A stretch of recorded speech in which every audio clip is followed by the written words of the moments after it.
if you want to go to sleep in the mornings, you got to set an alarm and you got to be off tech 1 hour before bed. That is what everybody's going to tell you, but not me. Okay, so alarms are trash, right? You don't need an alarm. Like, there's a reason we turn off the alarm and we throw it at the wall when we wake up. Maybe not all that dramatic, but we at least turn it off, right? And then we go back to sleep. There's a reason we do that, bro. We didn't do that for millions of years. There's a reason we don't want to be woken up by some machine. For what feels like all my life, I've gone to sleep incredibly... I've gone to sleep with something called latency. It's when it takes like more than 30 minutes to go to sleep. I think this is pretty common. So sleep latency is just, when it takes more than 30 minutes to go to sleep. It's pretty tough, bro. Like, it seriously puts you off going to sleep. Like, think about it, right? If every time you went to sleep, you knew that it was going to take you like an hour, 2 hours plus for you to get to sleep, you wouldn't want to go to sleep, right? You'd just be like, you put it off until like 10 o'clock, 11, 12, 1, 2, 4, 7. I struggled with sleep for years, bro. Earlier this year was when it was truly at my worst. If I wanted to be somewhere at 8 o'clock, 8 a.m. or 9 a.m., I straight up would have to not sleep the entire night because my latency was just that bad. It would literally, I could have went to sleep at 6 a.m. and I wouldn't have gone to sleep till 10, and I would have waken up at like 9 and then missed the school thing. It's hard. Like, there are a lot of people with similar issues, right? I think this is pretty common for teenagers to suffer from sleep problems like insomnia. It's very common, and you shouldn't feel like bad about it, right? Like, I suffered from it for years. It's not something you can just flick overnight. It's hard, bro. It's like your body needs to rest, and we want to do stuff, right? We want to get stuff done, and we also need to sleep, and we also got to be at school for like 7 hours, and we also got to be there, Like, we got a lot of responsibilities. We've got a lot of stuff to do. So that's my story. So now we're going to go in detail in why this advice is actually not very good. Okay, so alarm clocks. The problem with alarm clocks is that they wake you up unnaturally. So our brain wakes us up naturally, like genuinely. Bro. If you go to sleep and you don't use an alarm clock, you're not just going to sleep forever in a conscious like cycle until something wakes you up, right?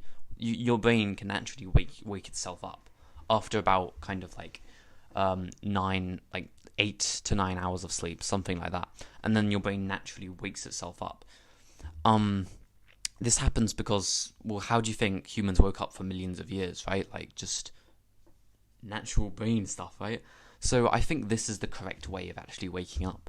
Like, it is genetically. I don't think we need a machine to wake up. Now, here's the thing. Okay, so you have this thing called, there's a clock inside of your brain.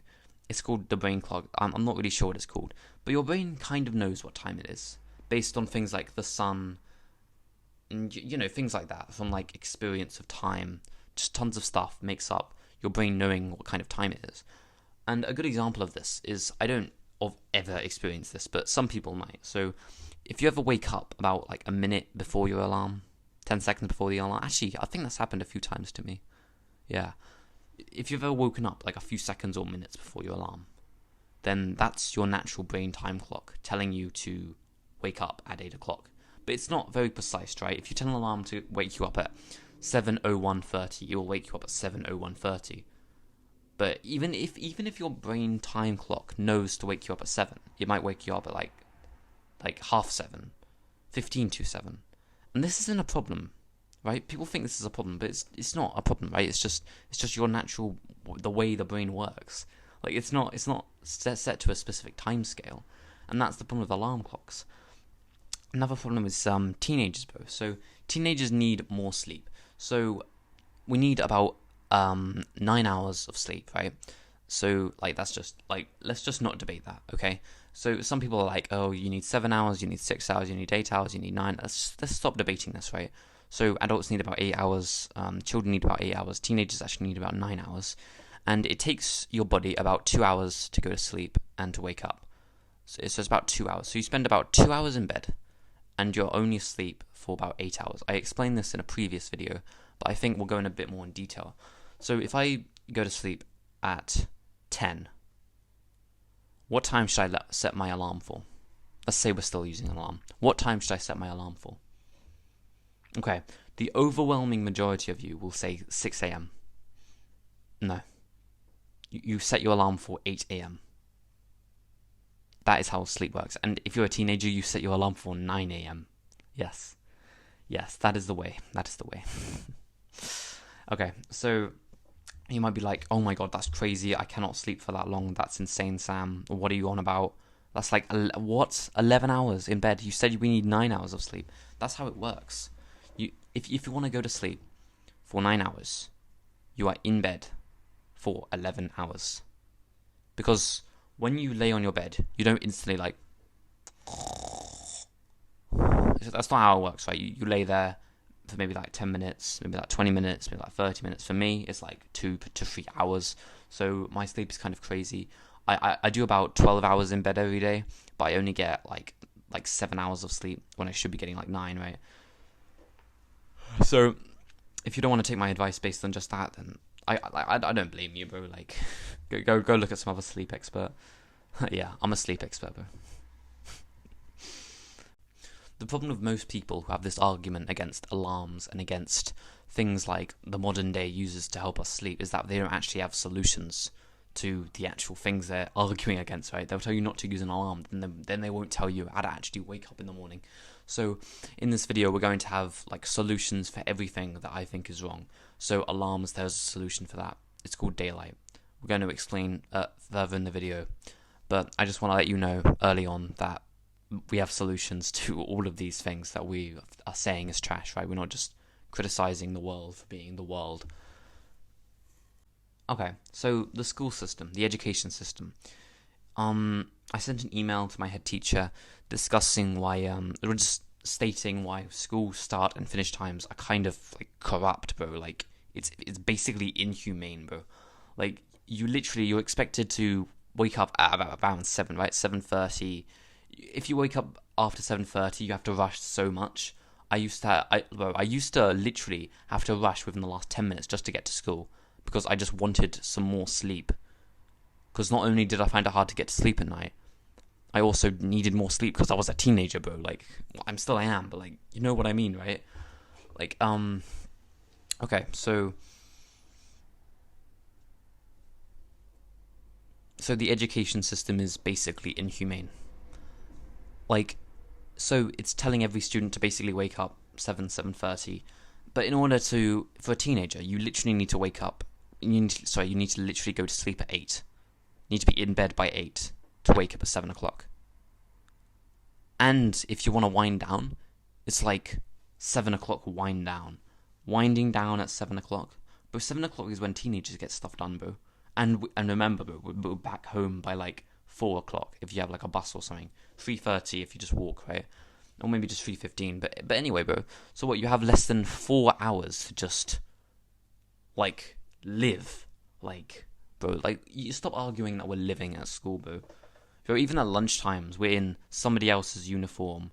We're talking to friends that have literally been like basically chosen by the school, right? Like, so the school literally chooses what students go in and out. So there's probably, bro, think about this right now. There's probably friends that you didn't get because they went to a different school. Because like they didn't go to the same school, right? Bro, no, it goes further than that. There's probably friends that you don't have because they're in different classes, because they're in different like environments, different stages. Bro, this one kind of annoys me, mate. Bro, you could have maybe 4 times as many friends if schools didn't work in years. Like, I truly believe that, bro. Like, school has this kind of years system, but that's not how friendship works, right? You know, you can be a 14-year-old and be friends with like a 90-year-old. Although it's a slightly little like it's kind of confusing because you're 2 in different places, but still, bro, if a 14-year-old is friends with a 16-year-old, that is fine. Like, that's very normal. Like, you're both teenagers. You're both in the high school system. You're both you're so much more similar than different. But I feel like this whole years thing, it makes this kind of close little. So we're this close, but the years, it makes us feel like we're this close. Like it literally makes us feel like we are just so far apart from each other. I don't. I know. Like I think I know like 3 people in year 8. I know 0 people in year 7. I'm in year 10, by the way, and I know maybe 1 person in year 11. I genuinely do not know anybody else, bro. And I know maybe 60, 70 people in year 9. That's I don't think that should be like that, bro. I don't think the difference between ages, because your difference between you and your friend's age is 5 months. Well, this other guy's difference between ages is like 11 months. So like you can't be friends. Like 6 months, bro. 6 months. It's crazy, bro. Anyway, I don't want to rant for too long. That was like a really long rant, bro. Okay. Okay. So, next we're going to explain the science. Okay, so you know nothing about sleep. I'm gonna be honest with you. You've slept your entire life every single day, but you basically know nothing about sleep. So I'm gonna teach you some basic principles. So we're gonna teach about.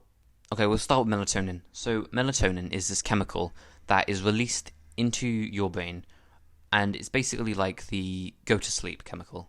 So it kind of works in like a sleep cycle, right?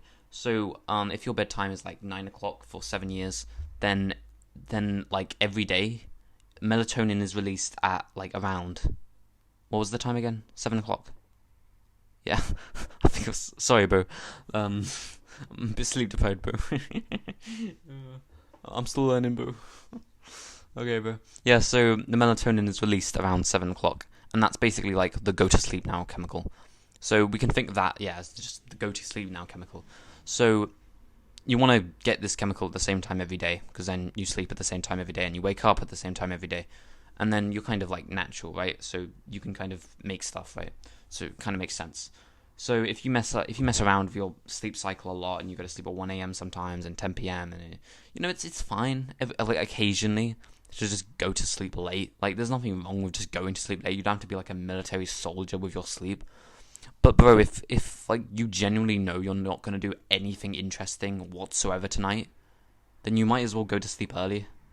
Like if I'm going to like a party and I've never been to a party before, and like it's a really fun party and all my friends are going, and it's like 11 o'clock, but my bedtime's like 8 o'clock, I'm gonna go to the party, bro.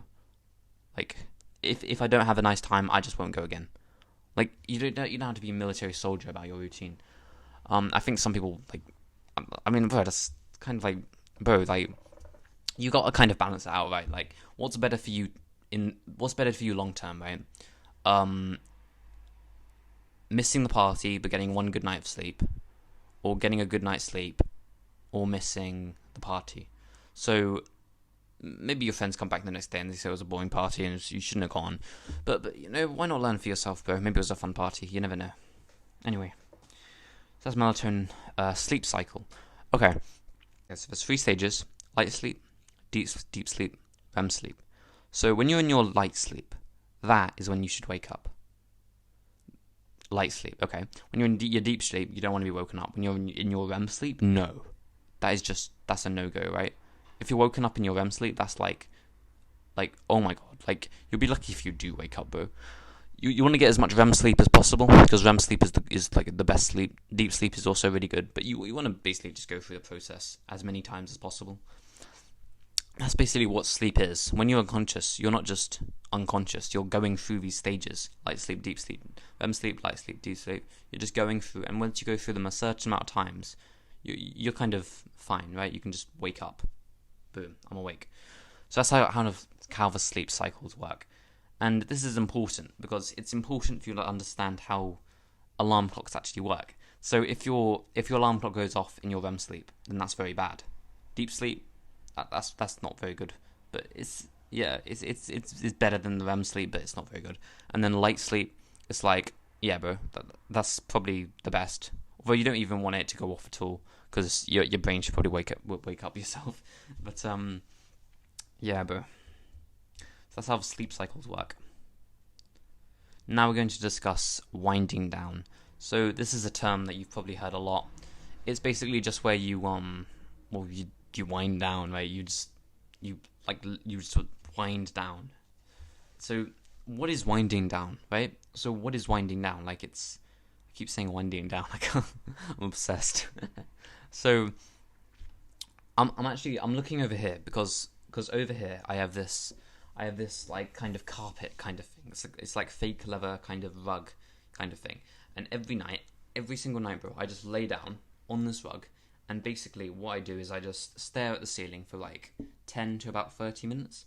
And what this does is that it gets my heart rate down to a very low level. Now that is what you want. That's basically all winding down is, just lowering your heart rate.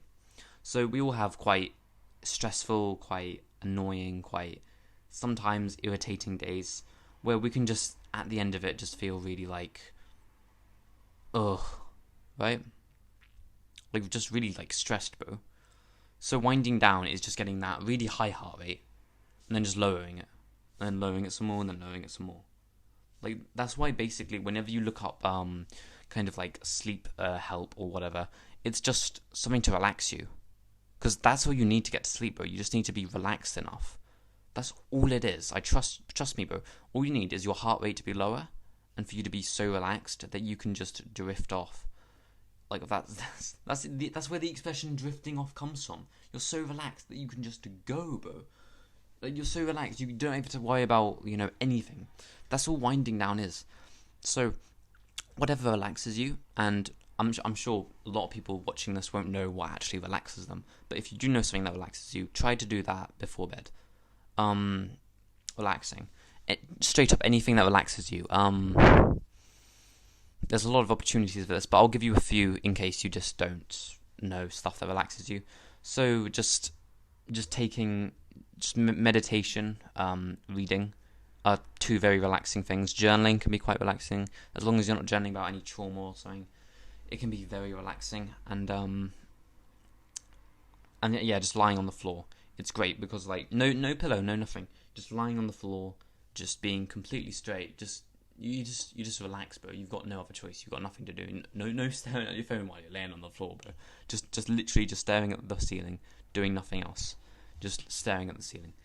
That's honestly a really great way. There's also this other technique, but we'll keep that for advanced. Okay.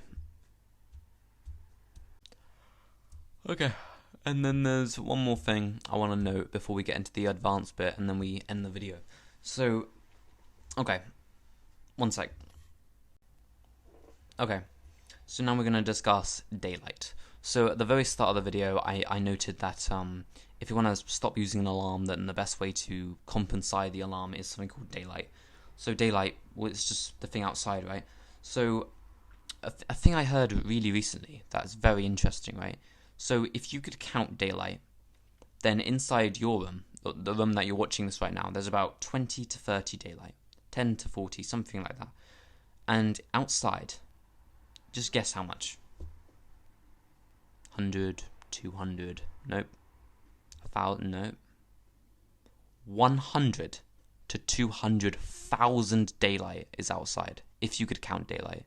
It's pretty difficult to count daylight because there's no. I'm not going to give you a unit of measurements for all the scientists and nerds just typing in the comments like, bro, yeah, I don't know the unit measurement for daylight, but if you could count it, that's what the statistics would be. So what's the point? Okay, so there's tons of daylight outside. So basically, if you just don't stare directly at the sun. I can't believe I've got to give this note, but some people out there, Joes. Okay, so don't stare directly at the sun, but just stare at the sky in the morning. So around 7, 8, 9. I find it hard to do this because I'm never awake in the mornings. Honestly, because of the sleep latency, I find it so hard to wake up in the mornings. I got to wake up at go to sleep at 7 p.m. if I want to wake up in the morning. But yeah, just go outside, stare at the sky, and hold that for about 5, 10, 20 to 30 minutes.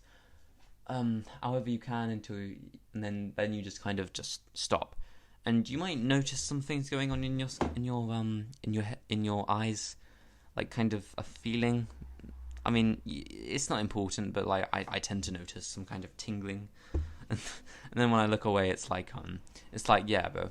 And then So what's the point of that, right? So I just told you to do something. Why do that? Okay. So, bro, that's your alarm clock.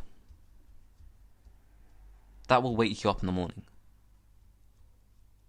Okay. This is a hard thing to explain, but try it. Okay.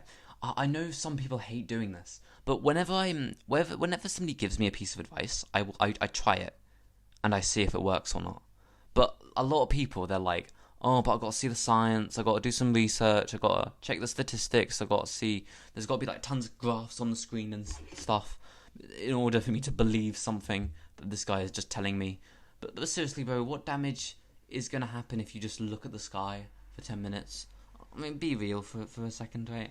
I'm not going to give you any sciencey graphs of like, oh, if your daylight goes up like this, then your sleep accuracy time goes up by 0.2% per day, and then it's like, bro, like, okay, so just take my advice, bro. Just look at the daylight, try it for 3-4 days, if like a week, 2 weeks. If you genuinely notice no difference, just it's nonsense, bro.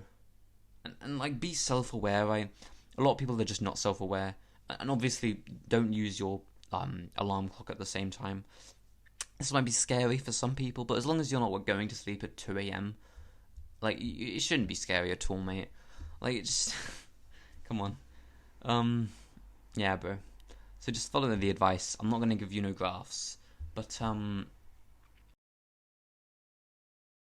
very last step, which was, I think there was this advanced World War II pilot technique, and then we already covered his belief and hope. So this is the last scene. It's annoying I couldn't record like a 4-minute scene on my thing. But okay, so I'm going to teach you a special technique that has helped me a few nights to get to sleep, and I hope it will help you too. So basically, what you got to do is you just gotta.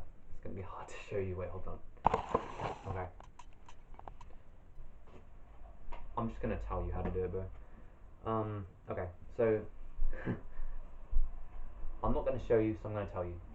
Okay, so what you want to do, you want to get into a comfortable position, and you want to have your knees straight. So you want to get into a position. I'm going to do it here myself, so I can better easily explain to you how to do it. So what you want to do is you want to put your hands on your lap or on your knees. Don't sneeze. And you just want to relax your shoulders. Relax your shoulders. Relax your shoulders. Really relax your shoulders, right? Really, really relax them until they're just like so relaxed, and then just let your neck fall forwards. Fall forwards and keep on falling forwards. So lay your neck fall forwards. Hands on the knees. Keep falling forwards. Fall, fall. And close your eyes. Keep your legs straight. You might get a little bit of pain, but let your hands drop. Okay, now close your eyes and imagine yourself on a really sunny day, looking up at the sky.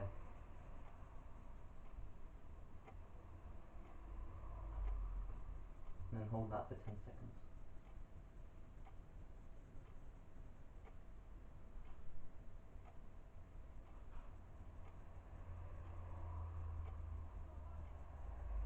And then after that, I want you to imagine you're on a sun lounger, kind of like sun lounge thing, right? So you're bathing, and you're doing it in complete darkness.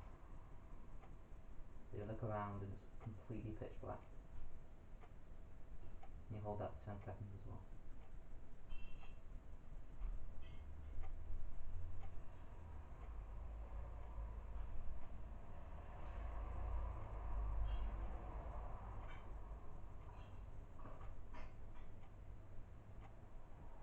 Okay. Now, if you followed along with me for that, you'll notice that you felt really relaxed. Oh my gosh. So basically, you want to do as many of the things I just explained there as possible. when you're about to go to sleep. So you don't have to do exactly that. If I didn't mention before, this technique was done in World War II by pilots. It was researched by scientists at the time.